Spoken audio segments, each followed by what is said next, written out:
So last night I got to play at this place called the State Bar, and it was sort of a brewery, not exactly a brewery, but it had a similar vibe to a place I played at and met a girl that I fell in love with, called Jackalope Brewing Company, and I fell very in love with this girl, and probably always will be on some level.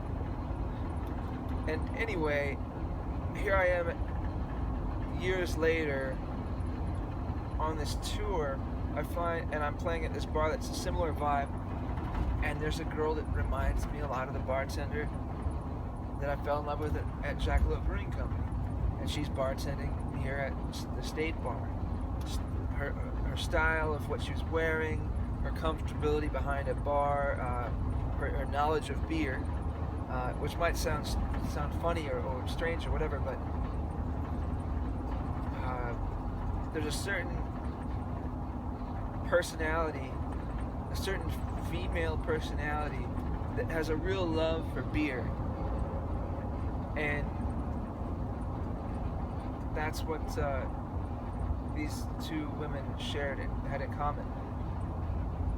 And so here I am in the State Bar, sort of taking a walk down memory lane, and it's almost like the universe was saying, it was giving me that experience again, letting me relive that attraction, see it again from a new perspective.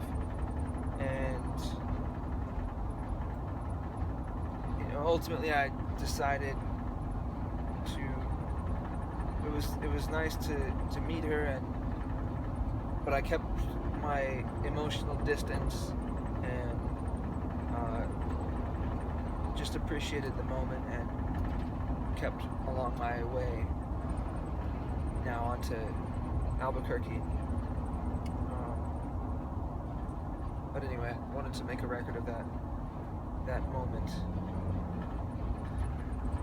Lorenzo and Jay Paris of Jupiter 2.0 have a song called "What Will You Do When the Show Is Over?" At least I think that's what it's called.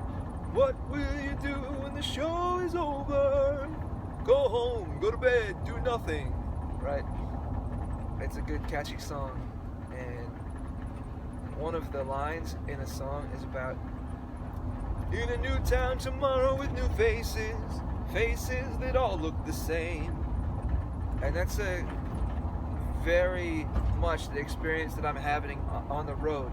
Consistently, in every new town that I go to, I see like replicas of people I've met in other places, living out their lives in this other place.